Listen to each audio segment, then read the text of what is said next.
Over 80% of our daily thoughts are negative, according to psychologists, and if Jacobo Grinberg is right, that means we're unintentionally asking the universe to deliver the worst.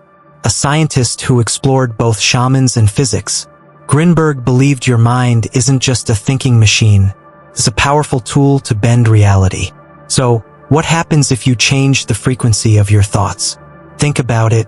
How often have you told yourself, everything's going to fall apart, only to watch it do just that? Or those days when you wake up with a random spark of joy, and things somehow flow smoothly? Grinberg, a bold mind from Mexico, spent his life uncovering how we, you, me, everyone, shape the world around us through something he called the consciousness network. This isn't just fantasy, it's part science, part mystery, and I'll walk you through it step by step. Don't leave yet. Stick around until part 6.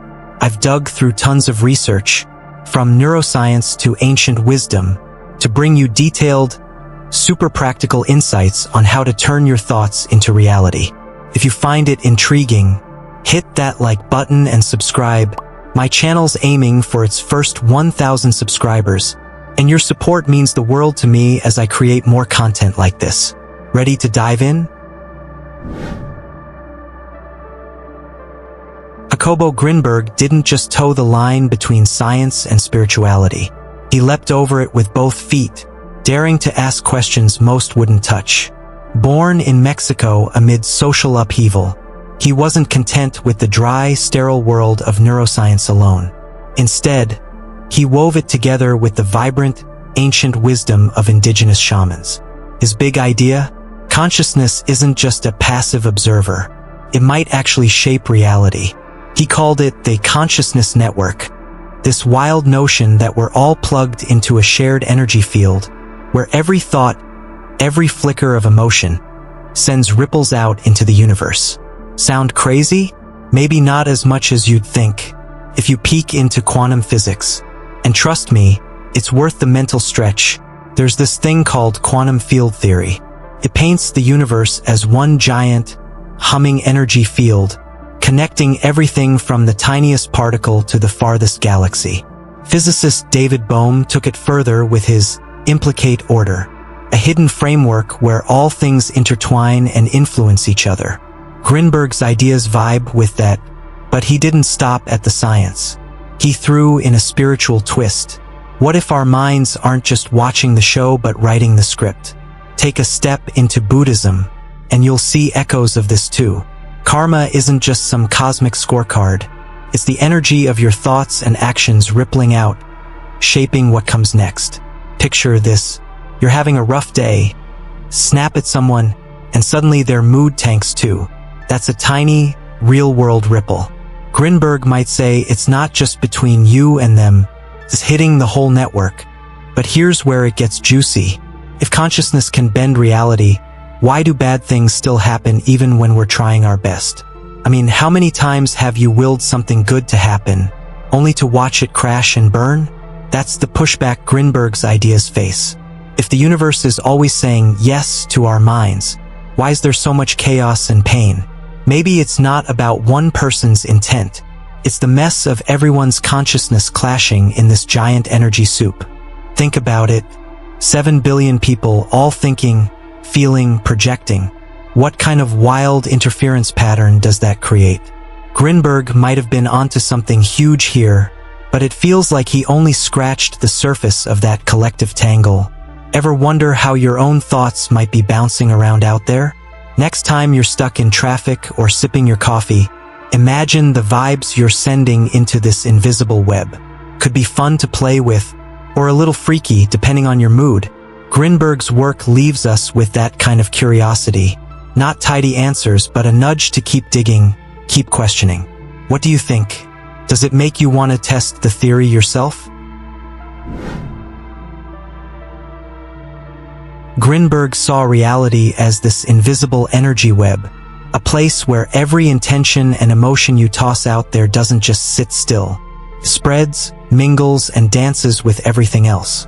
Imagine you're vibing high, full of joy or confidence, and that energy tunes this network like a radio dial, aligning the world to match your wavelength. But flip the script.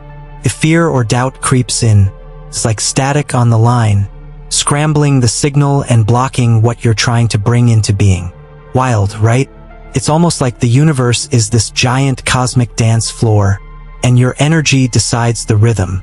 This isn't some far-out fantasy either. It clicks with stuff we already know from physics. Ever hear of resonance?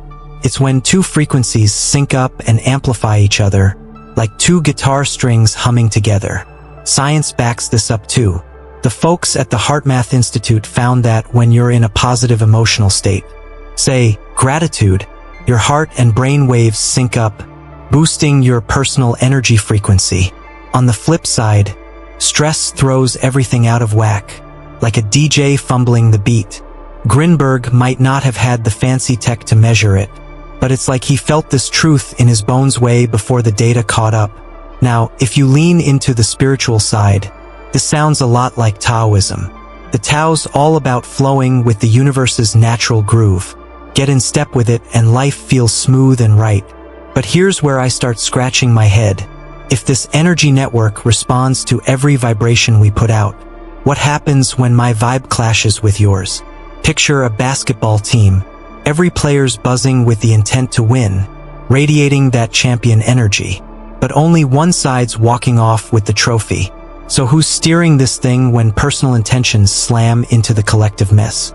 That's a juicy puzzle Grinberg's theory doesn't fully unravel. And it's got me hooked to dig deeper. Think about your own life for a sec. What's the vibe you're putting out today? Are you syncing up with something big? Or maybe throwing off the rhythm without even knowing it? Grinberg's vision makes you wonder how much of the world's chaos, or magic, comes from all these unseen frequencies bumping into each other. I bet there's more to it than we've cracked so far. What do you feel? Does this energy dance idea spark something in you? Grinberg dropped a bombshell idea. The universe doesn't play gatekeeper. It's more like a mirror, reflecting back the energy we beam out. When you're riding high on joy or gratitude, you're tuning your frequency to a clear, bright signal, and the world seems to lean in, delivering moments that match that glow. But let fear or resentment creep in, and it's like you've dialed into a fuzzier bandwidth. Suddenly, the static of life's challenges starts crackling through. This isn't just poetic fluff. It lines up with quantum physics playbook. Think of entanglement, those spooky subatomic particles light years apart, still nudging each other like they're sharing a secret. Grinberg's hunch was that our emotions might ripple through a similar unseen network, sculpting reality one vibe at a time. Spirituality's been whispering this for ages too. Take that line from the Bible, ask, and it will be given to you. Matthew 7 verse 7. It's not just a promise. It's a hint that the universe might be built to nod along to our deepest intentions. But here's the kicker that keeps me up at night.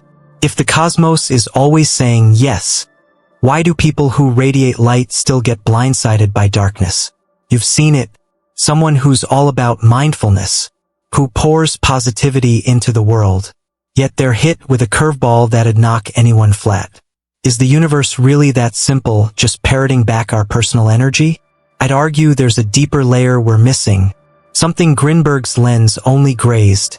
Picture this. Your consciousness isn't a lone broadcast. It's part of a symphony, billions of signals overlapping, harmonizing or clashing in real time.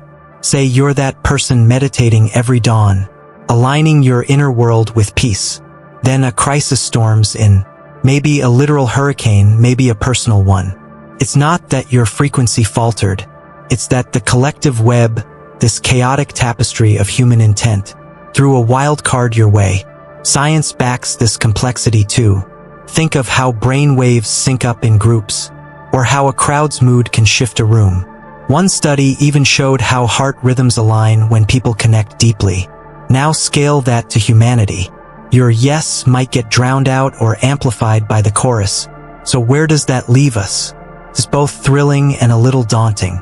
Every thought, every flicker of feeling, is not just yours, it's a thread in something vast.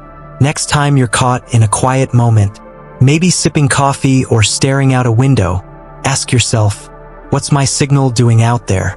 Is it cutting through the noise or tangling with someone else's storm? Grinberg's universe might always answer, but it's listening to everyone at once. What do you think? Does that make you want to fine-tune your own vibe, or wonder who's really conducting this cosmic orchestra? Grinberg focused on belief as the cornerstone of reality. Get it right and you're unlocking doors. Get it wrong and you're building walls you can't even see. He argued that limiting beliefs, like that nagging voice whispering, "I'm not good enough," act like invisible chains, holding you back no matter how hard you push. His solution: tools like positive affirmations, reframing old memories, and EFT, the tapping technique, to rewrite the script in your head. This isn't just fluffy self-help, there's substance to it. Carol Dweck's work on the growth mindset supports this. What you believe about yourself doesn't just sit there. It guides how you act and what you achieve. Imagine two runners, one convinced they'll never win, the other confident they can improve. Guess who crosses the finish line first? I've witnessed this in my own circle. A friend of mine used to insist she'd never land a decent job. Years of "I'm not qualified" kept her stuck in a dead-end position. Then she started experimenting with affirmations, muttering, "I've got this," in the mirror every morning, even when it felt fake. She paired it with EFT, tapping away the old doubts. Took months, but she secured a role she would never have dared to apply for before. Grinberg would say she shifted her beliefs' frequency, and Dweck might nod that she flipped her mindset from fixed to fluid. It's not instant magic, more like chiseling away at a boulder until it cracks. Hinduism also offers a piece of this puzzle with Sankalpa, a deep, intentional resolve that's less about wishing, more about planting a seed in your soul. It's belief with muscle, a quiet vow to align your energy with something bigger. But here's where it gets complicated. Your beliefs aren't just yours. They're intertwined with the culture you live in. Consider someone raised in a family or town where money is seen as dirty or evil. They might chant, "I attract wealth" all day, but if that old programming is still running in the background, they're sabotaging themselves without realizing it.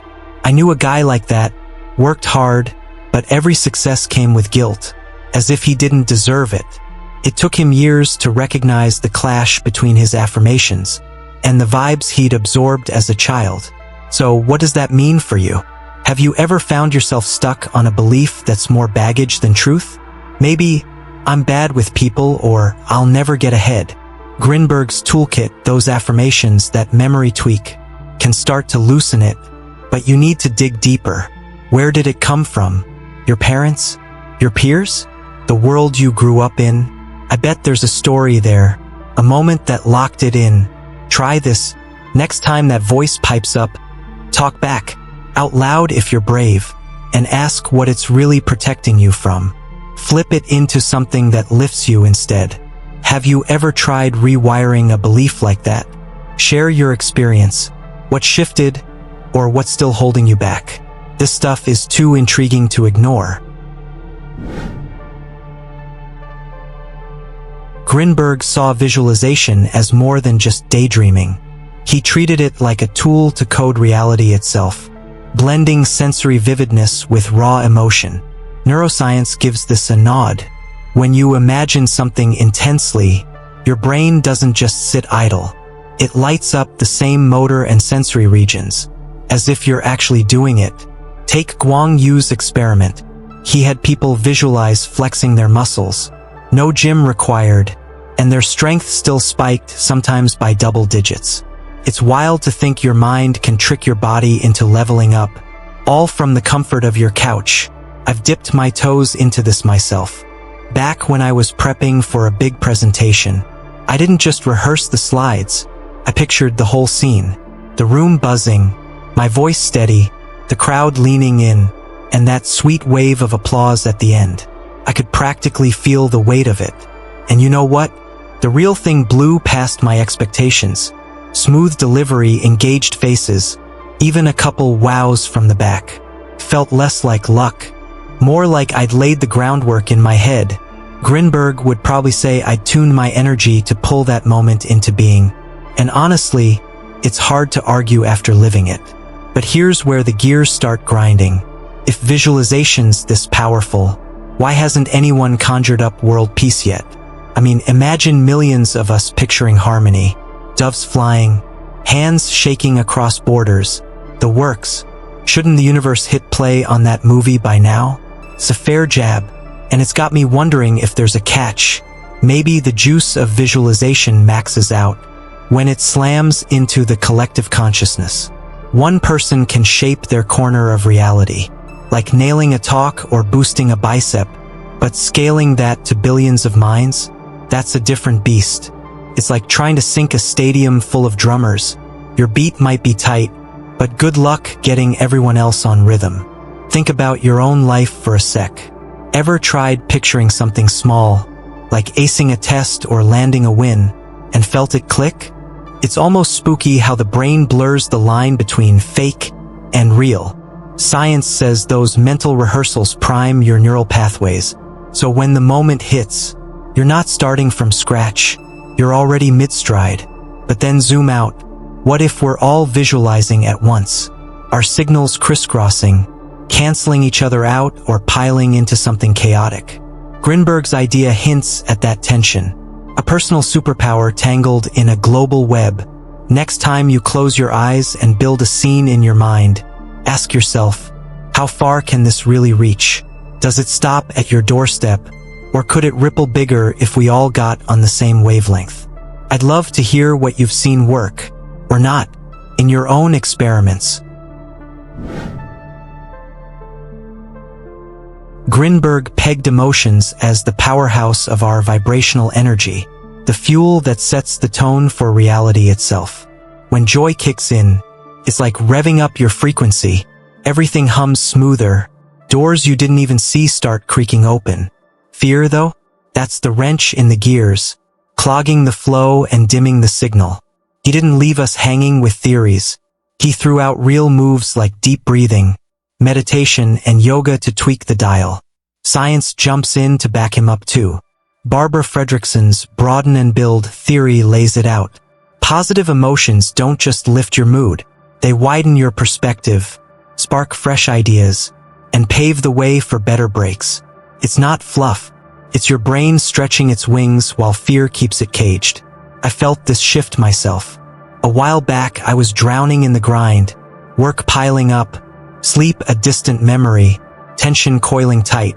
I started small, just 10 minutes a day, breathing slow and deep, imagining the weight sliding off my shoulders.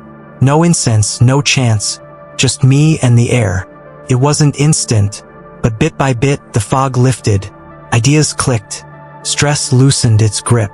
Grinberg might say I'd tuned my energy back into alignment, and Fredrickson could argue I'd broadened my mental bandwidth. It's less woo-woo and more wiring. Your body and mind team up to amplify the good stuff when you give them a nudge. Zen Buddhism takes it deeper, preaching that letting go of the negative is the key to breaking free. Thich Nhat Hanh, the Vietnamese monk who brought mindfulness to the masses, once said, "Feelings come and go like clouds in a windy sky. Conscious breathing is my anchor." That hits hard. Emotions aren't the boss of you. They're weather passing through. Zen's all about sitting with them, not fighting them, until they drift off. I tried it once during a rough patch, anger bubbling over some petty argument. Instead of stewing, I sat still, breathed into it, watched it rise and fade like smoke. Didn't fix the fight, but it unshackled me from the heat of it. Grinberg's meditation pitch aligns here. It's not about dodging the storm, but finding the calm inside it. Pair that with yoga, stretching out the knots, and you're not just surviving the chaos, you're reshaping it. But let's keep it real. Can we really wrangle every emotion in this wild world? You're juggling a dozen alerts, a screaming headline, a late bill, stuff's coming at you fast.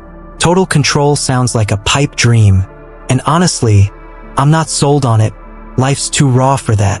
What if the game's not about mastering the mess, but transforming it? That anxiety twisting your gut. Breathe it into focus. Let it sharpen your edge. That frustration simmering. Turn it into fire for something bold. Grinberg's tools aren't a shield. They're a forge. Thich Nhat Hanh might nod at that too. He talked about watering the seeds of peace in yourself, not just yanking out the weeds. It's slow work, sure, but powerful. Think about the last time a good vibe carried you. Maybe a belly laugh that flipped a sour day. That's your frequency spiking, rewriting the script on the fly. Now flip it. Next time you're tangled in something heavy, pause, breathe, and ask, what's this doing to my reality? Could you tweak it even a hair? I've got a hunch you've pulled it off before, maybe without clocking it. Those little shifts, inhaling deep, exhaling the junk, might be the secret sauce, tuning the noise into something you can ride. What's your trick when the energy's off? Got a story where you turned the tide? Grinberg put gratitude on a pedestal, calling it a turbo boost for your vibrational energy. He figured that leaning into thankfulness doesn't just feel nice. It cranks up your frequency, aligning you with abundance like flipping a cosmic switch. Science has got his back on this one. Researchers at UC Berkeley dug into it and found that gratitude doesn't just warm your heart. It slashes stress and pumps up happiness, rewiring your brain over time. I've road tested this myself. During a stretch when life felt like a pressure cooker, deadlines stacking, sleep fading, I started scribbling in a gratitude journal, just 10 minutes a day. Nothing grand, just jotting down small wins, a good coffee, a friend's text, the sun breaking through the clouds. It wasn't a cure-all, but the shift was real. My nerves settled, and I could breathe through the chaos instead of drowning in it. This isn't some new age fad either. It's baked into ancient wisdom. In Sikhism, they call it shukr, a way of living that's all about staying in tune with the universe's flow. It's not just saying thanks. It's a stance, a lens that keeps you grounded and open. I think about my buddy who grew up in that tradition. He once told me how his family would pause before meals, not just to pray, but to soak in the moment. The food, the company, the fact they made it through another day stuck with me. There's power in that quiet appreciation, a kind of strength that doesn't shout, but steadies you all the same. Grinberg might say it's like tuning your energy to a higher station, pulling in more of what keeps you whole. But let's not sugarcoat it. Gratitude sounds great until life punches you square in the face. What happens when the rug's pulled out from under you? A job vanishes, a loved one's gone, the world's on fire. Can you really muster a thanks then? I've wrestled with that. A few years back, I hit a wall, lost something big, the kind of ache that sits heavy.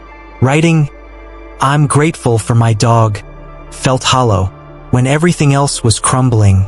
Studies say gratitude still works in the dark patches. It can lower cortisol, ease the sting, but it's not a light switch. It's more like a muscle you've got to flex, even when it's trembling. Maybe it's not about forcing a smile. It's about finding one thread to hold on to, something tiny that doesn't let the void win. Ever tried it when the chips are down? I'd bet you've got a story, maybe a time when noticing one good thing pulled you back from the edge. For me, it was that dog, her goofy wag when I was a mess. Grinberg's angle might be that even in the muck, gratitude's a signal, faint but stubborn, calling in abundance you can't see yet. Seek wisdom would nod along. Shukr isn't just for the good days. It's the lifeline through the rough ones. So what's your thread? Next time you're spiraling, could you snag one thing, one breath, one sound that keeps your vibe from flatlining? I'm curious, when's gratitude saved your bacon, or has it ever felt out of reach? Grinberg wasn't about keeping his ideas locked in some ivory tower. He wanted them lived, breathed, woven into the fabric of your day. He pushed practices like meditation, vision boards, and self-observation as ways to bridge the gap from theory to reality. Meditation quiets the noise, letting you tune into your inner frequency. Vision boards give your dreams a tangible shape, a signal to the universe. And watching yourself, your thoughts, your quirks, helps you catch where your energy's leaking or soaring. I played with these, and they're solid, but I toss in something extra. Moving meditation, like a mindful walk. I started doing it a while back, strolling through a park, feeling each step, the breeze, the hum of the world. It's not just relaxing, it's like plugging back into nature's current. Recharging in a way sitting still doesn't always hit for me. Take my routine a couple months ago. Life was a blur. Work, screens, repeat. I'd lost that spark. So I ditched the chair and walked. No phone, just me and the rhythm of my feet. 10 minutes in, I swear I could feel the shift. My head cleared, the heaviness lifted. Grinberg might say I'd synced my vibe with something bigger, and it tracks. Science backs it too. Studies show walking in nature cuts stress hormones, boosts serotonin, like a reset button for your energy. Vision boards are clutch here too. I've got one pinned up with scribbled goals, a photo of a trail I want to hike. Glancing at it keeps me locked in, like I'm already halfway there. Self-observation's the sneaky one, catching myself doom scrolling or griping about traffic, then flipping the script. It's not instant, but it builds. Here's the catch, though. We're swimming in a digital age Grinberg didn't see coming. Social media's a beast. Endless pings, hot takes, and comparison traps that can yank your vibration right off course. Ever notice how an hour on X or Instagram leaves you buzzing, but not in a good way? It's like static jamming your signal. I've caught myself spiraling down rabbit holes. Cute dog reels 1 minute, some rant about politics the next, and suddenly I'm edgy, distracted, nowhere near the calm I'd cultivated. Grinberg's tools still work, but they've got to flex around this modern mess. A mindful walk won't undo a Twitter binge, unless you're intentional about it. So here's a challenge to try. Call it a cosmic ping. Pick a quiet moment tomorrow, maybe 5 minutes before bed. Close your eyes, breathe deep, and focus on one thing you want to send out to the universe. Could be peace, a goal, a feeling. Picture it sharp. The colors, the sounds, the weight of it in your chest. Then let it go, like dropping a stone into a pond, trusting the ripples will do their thing. I did this once, imagining a project clicking into place. 2 days later, an email landed that lined up spooky clothes. Coincidence? Maybe, but it's worth a shot. How do you keep your vibe steady in this chaos? Ever tried tossing a signal out there and seen it bounce back? Tell me what sticks for you. Let's see how Grinberg's playbook holds up. Grinberg left us with a haunting truth. We're all tied into this consciousness network, a web where every vibration we send out carves the shape of reality itself. The universe isn't just listening, it's whispering back, always saying yes to the energy we dare to release. But here's the catch. It's not enough to sit back and wish. It's on us to move, to act with intention, to tune our frequencies like we're dialing in a signal, one that could echo forever. Start small. Right now, today. Pause for a sec. Feel the air on your skin, and name one thing you're grateful for. Watch how it shifts you, how it ripples. This isn't just theory. It's a quiet revolution in your hands. The universe is waiting. What are you going to tell it? You've stuck with me this far, and I'm betting something's stirring in you. Don't let it fade. Hit that like button to lock it in. Subscribe so we can keep unraveling this together. And drop a comment with your take. Did gratitude ever pull you through? Ever feel the cosmos nudge you back? I'm reading every word, because your voice in this network, it matters more than you know. Let's keep the vibe alive. Do it now, before the moment slips.